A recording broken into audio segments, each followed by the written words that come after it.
Andrew. So Alyssa, take it from here. Thank you, India. Hi everyone, good morning. Thank you so much for coming to my dissertation defense. I am very, very excited to be presenting my thesis on user interfaces for fine-grained integration of information.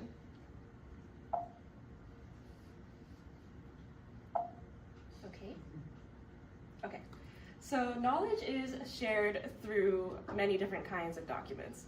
These documents also tend to be very complex. They might be super long, they might incorporate a lot of different kinds of media like figures, images, diagrams, maybe even videos. They also might just be plain old confusing and filled with specialized terminology or require background information that you don't have. Furthermore, with the advancements in technology, these documents also tend to get even more complex since we can squeeze so much more functionality into every single thing that we have. This leads me to my 3 research questions. The first is, what challenges do users face when synthesizing ideas within complex documents? The second is, how can we systematically represent connections between ideas to make them easier to understand? And finally, does surfacing these connections measurably improve comprehension? During this talk, and in my thesis, I will argue that exposing connections between related details in complex documents can improve comprehension without penalizing time to completion or cognitive load. The rest of my presentation is divided into 5 parts. First, I will describe a needs-finding study that I conducted to learn more about this problem area.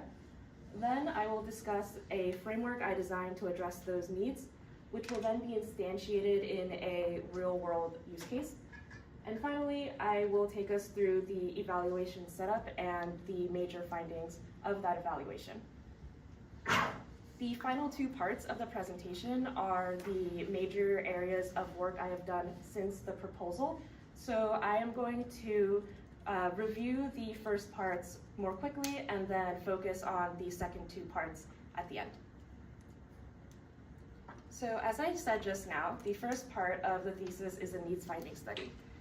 The goal of this needs-finding study is to understand user needs when integrating individual details across within complex documents. To do this, we observed users cooking at home with a voice assistant. We chose this setting for several reasons. One is that recipes represent complex tasks that require dealing with many different details at once. It's also a very common task, so we were able to recruit a lot of different participants for the user studies. And finally, interacting through voice gave a lot of really natural opportunities for follow-up questions in between bits of the actual document, so we were able to get a closer look at finer details when people were consuming a recipe. At the end of all of this user study, we come up with a definition of user challenges and possible augmentations that might address those challenges. The rest of the details can be found in chapter 2 of the dissertation, so I will just jump right to the important results. After the user study, we observed 9 common challenges that people faced when working with a voice assistant to complete a recipe. Those challenges were missing the big picture, information overload, fragmentation, time insensitivity, missing details, discarded context, failure to listen, uncommunicated affordances, and limitations of audio. Some of these challenges were general to complex documents as a whole, rather than specific to voice interaction. And 2 of these posed prominent challenges throughout the user studies across many of the participants. So if we take a look at this example, this step is a real step that the voice assistant communicated to one of our participants. It says, put the avocados in a large bowl and gently toss with the tomatoes, lemon juice, shallots, 2 tablespoons oil, half teaspoon salt, and the reserved herbs. Transfer to a serving bowl. So this is already a lot of information to handle, especially when you're communicating only by voice. But on top of that, some of the details are missing. So how many tomatoes, how much lemon juice, how many shallots, and do I just put them in a hole, or do I have to chop them up, or what do I do? Turns out these details are fragmented across the ingredients list, which is totally separate from the step that has just been said aloud. So in response to our first question about what challenges people face when dealing with ideas in complex documents, one notable challenge we see is that participants needed help acquiring the right information at the right time. To address that challenge, we're going to design a framework. The goal of this framework is to expose connections between related information in a complex document. We developed this framework through iterative design with feedback from Think Aloud studies. And the outcome of this goal and method is a framework for fine-grained augmentations, which I will review right now. Right now, we're also transitioning from listening to recipes to reading papers for a few reasons. One is that a recipe was originally actually a written recipe from online. It's not that the voice assistant made something up right on the spot. It's that it read aloud a recipe that already existed. So to study documents up close, we decided to transfer to the reading domain. On top of that, research papers showed a very promising need for extra support, since research papers tend to be very complex and lots of people read them, and on top of that, they tend to have a lot of different types of media, so maybe graphs or diagrams or photographs even within one paper. Just like before, I'll skip ahead to the results. We conducted a formative study where we had people read a paper while saying their thoughts aloud, and uncovered 5 reading challenges. So some of these challenges overlap really nicely with the results we just saw in the previous study. Fragmentation, complexity, and interpretation are all about where are the ideas located and how difficult are they to really digest. Visibility and searching are more specific to the actual reading domain. So visibility is literally, can I see the details that I need? For example, this paragraph way down at the bottom references figure 1, but figure 1 is displayed way far away at the top, so far away that when I took this screenshot, I had to zoom out a bunch of times just to get part of it on the screen with me.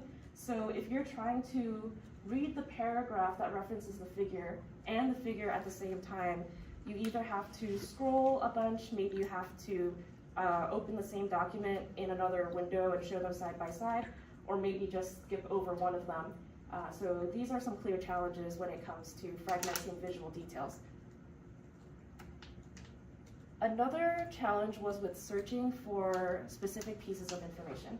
So for example, let's say that I am reading this paper and I see a figure that has quite a few things going on in it, and I want to search for more details about this one particular thing. The label says heuristic evaluation with human experts. I could try to scroll through the paper really fast and skim for keywords, but the paper is over 12 pages long, and that seems very, very difficult. So one thing I tried, which is also a pattern that showed up in quite a few user studies, is to try to use Control F to search for the keywords, the exact same keywords that showed up in the diagram. However, this relies on exact match. So if the text somewhere else in the paper does not exactly say heuristic evaluation with human experts, it's not going to show up. And I tried it 2 ways. I tried it exactly the same as the diagram says, but I also tried it by expanding the W/ into the word with. Both times I got no results. So I try to broaden my search and just take out the with, and I get way too many results. Finally, I take a closer look at the caption and discover that the authors also refer to it as heuristic evaluation study with human experts. So when I look that up, I get a manageable 3 results, which actually pointed me in the right direction of the information that I wanted. So searching for information was also quite challenging when reading research papers. To address these challenges, we developed a rather simple but flexible framework for connecting ideas within them. The first unit of the framework is an entity. An entity represents any meaningful item within a document. It might be an idea or a claim, it might be the part of an image, or it might be data within a table. These are the things that are important to know in a document. We then connect the entities through links, which represent relationships between the entities. So two entities might be related if one provides supporting evidence for the other, or maybe it provides a definition, maybe it provides an example, a contradiction, similar ideas, or explains it some more. We now have an abstract framework for our to address our needs. So the next thing we're going to do is construct a concrete example so we can run some actual user studies with it. That brings me to the instantiation part of the thesis. The goal here is to develop a concrete version of the framework that we can actually use and interact with to run some user studies. We're going to do this by implementing augmentations for a research paper. So this is where the term fine-grained augmentations come from. We're going to augment an existing paper with small annotations, and that's what we call fine-grained augmentations. At the end of this process, we're going to have a fully functional augmented reading interface that I use in the final evaluation and the findings. So I do have a video just in case, but I'm actually going to show you a live demo of my tool. So I'm going to exit here and go here. Actually, let me make sure I'm still sharing my screen. Okay. So this is what the actual interface looks like. This is what the user study participants used during their user studies. The interface is focused on connecting bits of information within a paper, especially between figures and text. So one way it does that is by presenting these interactive points on top of the figures. If you're reading a figure and you want more information on one part of it, like maybe violations found, you can click on it and the reference panel on the side will open up with some additional information. It includes direct references and related passages. These things represent links to other parts of the paper that either talk about that part of the figure directly or talk about something related to it. You can click on more to see the entire passage right within the reference panel, and then clicking on one of the passages actually navigates you directly there, so you can get to the information a little bit faster. These links are bi-directional, so you can actually use them in the reverse direction as well. For example, if I'm reading part of the text and I want more information on round 1 of figure 11, I click on that part and it's going to show me a similar thing in the reference panel. The interface also provides an alternative navigation mechanism to scrolling right here in the far right, which is what we're calling the visual index. These are smaller versions of all the figures in the paper.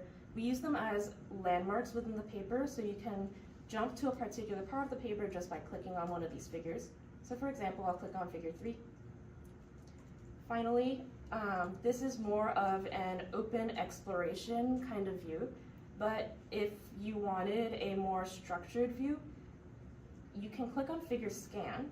This figure scan will take the same points that were there before and show them one concept at a time, along with a description, an additional description at the bottom, to show people a step-by-step walkthrough of the figure. Those are the major components of the interface, so I'm going to switch back to my slides.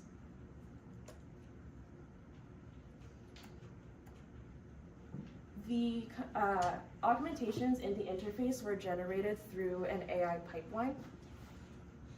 The first step was to take every figure within the paper and use GPT-5 to identify the entities that can be seen within it. We then use Malmo to identify coordinates within each figure so we can put the actual points where they belong. And then the descriptions that you saw in the figure scans are generated by GPT-5 as well. We use a similar process for identifying the entities within the text passages, which show up as highlighted spans of text within the body paragraphs or the captions. Finally, we make links through matching entities. So what's happening here is that the points and phrases can refer to the same thing in different ways, and we want to make sure that we capture that instead of replicating the brittleness of the exact match that we saw before. So in practice, that looks a little bit like this. If you see down in the passage, box 1 is referring to step 1 of the diagram above, and step 1 is also labeled source design. So I think we can safely say that box 1 and source design are the same thing. They represent the same entity, and uniting them with a common entity allows us to connect them so that if you click on box 1, you'll see source design and vice versa.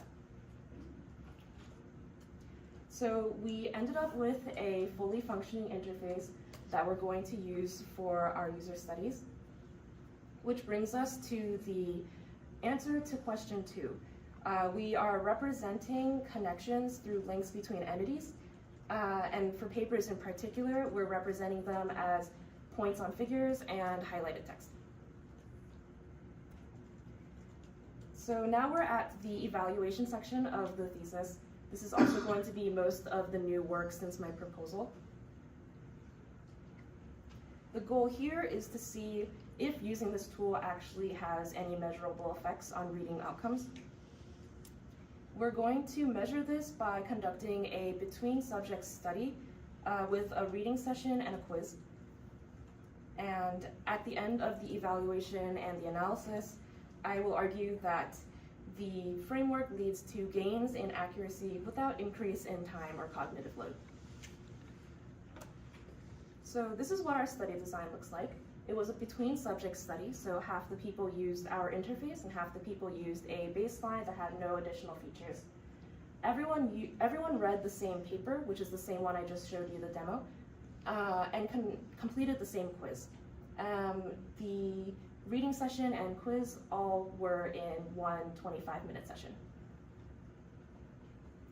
We recruited 18 participants for the official evaluation, and before that, we developed the study design extensively with 38 other participants to really make sure that our user study was going to measure the right things. In total, I worked with about 60 people to run these user studies. The participants were recruited from the Computer and Information Science Senior Design course. So our participants were very similar academically, mostly seniors in undergrad with a few accelerated master's students. Everyone had a background in engineering, with most people officially majoring in computer science, along with a few math, science, and systems engineering majors. Most people were also beginners to research, with the participants reporting a median of 1 year of research experience, a level of comfort of 5 when reading research papers, so moderately comfortable, and a familiarity of 4 with the field of the stimulus paper. So both of those numbers are out of 7, so 5 out of 7 for comfort reading research papers, 4 out of 7 for familiarity with the field. During the study, we collected several forms of data, which included quiz scores, time to completion, cognitive load measured by the NASA Task Load Index, interviews, and screen recordings. Since the quizzes were short answer, we had 2 external evaluators grade each of the responses out of 2. These external evaluators are both PhD students at Penn with a background in research and computer science. They achieved the Krippendorff's alpha of 0.75, indicating acceptable agreement. So on to the actual results. The first thing we noticed is that The tool achieved a statistically significant improvement in response quality as measured by the Mann-Whitney test. We can see that in this graph here because the different colors represent the scores, the distribution of scores of a quiz. So 2 represents full credit, 1 represents partial credit for partially correct answers, and 0 represents no credit for incorrect answers. Sometimes people ran out of time on the quiz and didn't answer something, so we omitted those results instead of counting them as 0. And we can see here that there's a substantial increase in the proportion of full credit answers, as well as a decrease in the 0 credit answers among the experimental group. When we break this down by question, we notice that questions 6, 8, and 9 resulted in statistically significant increases in response quality. To understand the results a little bit more, I want to talk about distance.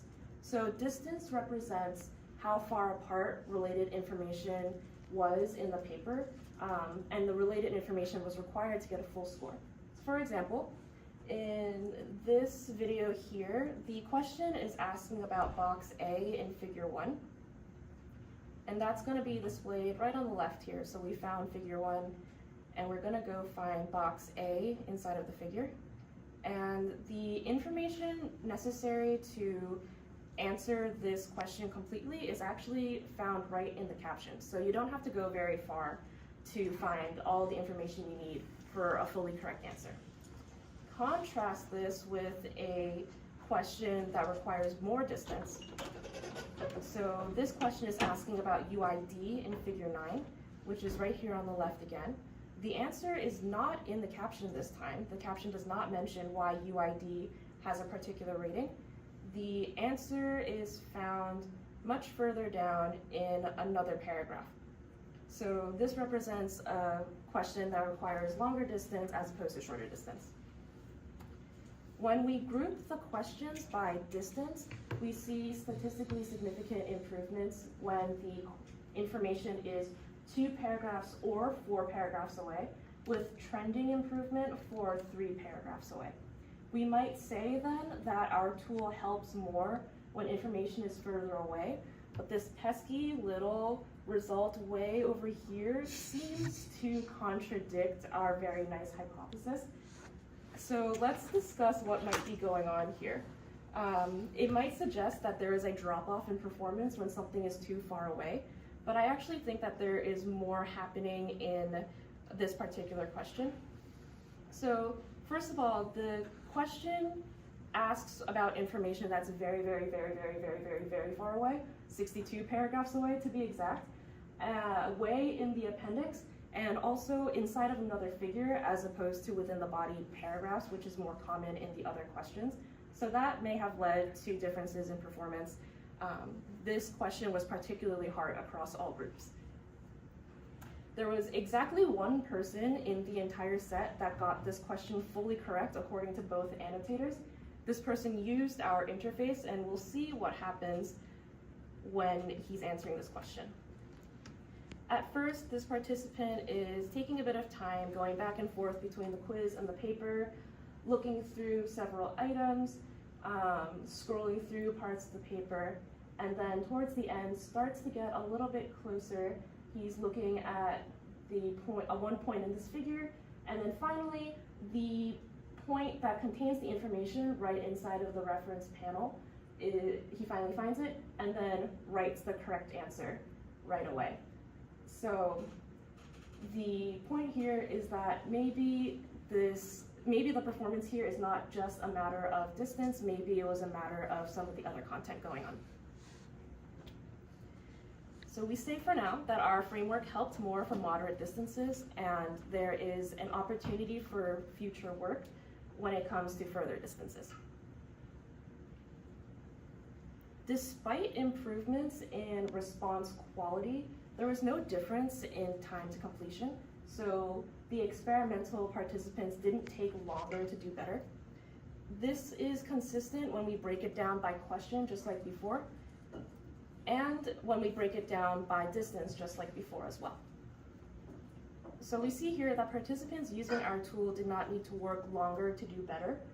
Maybe we expected participants to take a shorter amount of time because they had additional help from the interface, but we also observed that participants using the interface tended to use additional time to double check their answers. So maybe that's part of what's going on with time to completion. We see a similar trend or lack of trend when we look at cognitive load. There is no meaningful difference between conditions as measured by the NASA Task Load Index, which indicates that participants using our tool didn't need to work harder to do better either. So to answer our third research question, our framework improved response quality without increasing time to completion or cognitive load. These quantitative insights are reinforced by some of our qualitative findings.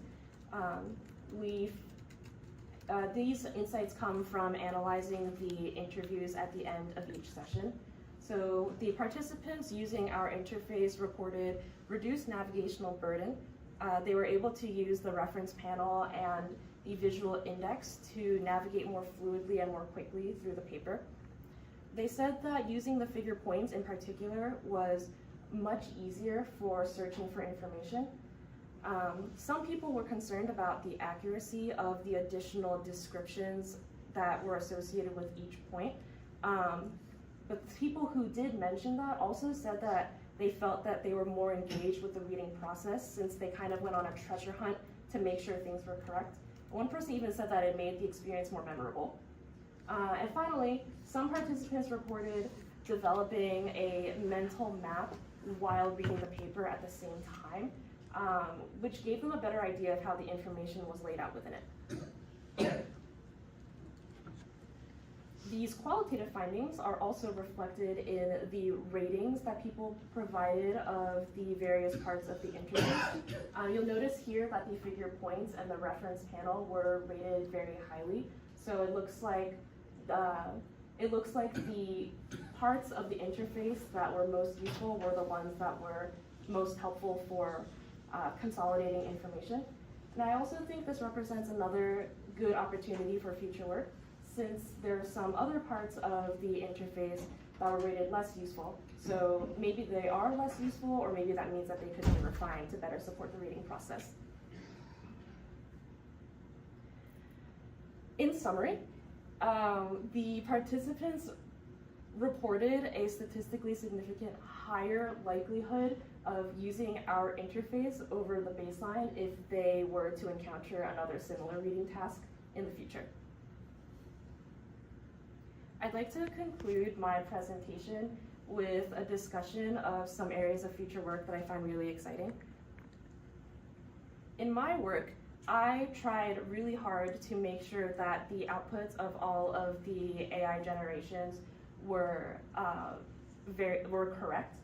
However, I think it's more realistic to assume that AI will always be imperfect and investigate what it means to live with and mitigate AI errors. I think this is especially important these days now that AI technology is being developed and put out so quickly without as strict oversight as we might want. And I'd be very curious to see what happens to comprehension if someone doesn't notice an error. And I'd also be interested to see what it means to prevent those errors from messing up our comprehension. One idea I have is to increase user control. So if someone sees an error within their AI interface, does giving them the control to remove it mitigate the effects on comprehension? The next thing to consider is that my work focused a lot on figures and text within a research paper. But in our work, I noticed that even different types of graphs require different ways of surfacing information to get the most out of them. So another interesting area of future work could be in expanding the different media types that we look at, maybe to videos or x-rays or code, to make sure that we are surfacing the information as well as possible. Finally, and related to that, my work focused on the reading modality, which is primarily visual, but there are other ways of interacting with our technology, including listening, touching, speaking, and moving within AR/VR. So another area of future work could be in integrating information specific to each of these modalities. In conclusion, we answered 3 research questions today. The first was about challenges, which we determined were in synthesizing scattered details. The next was in representing those details, which we determined was going to go through fine-grained augmentations. And finally, the last question was whether this improved anything, and we saw that quality of answers improved without increasing time or cognitive load.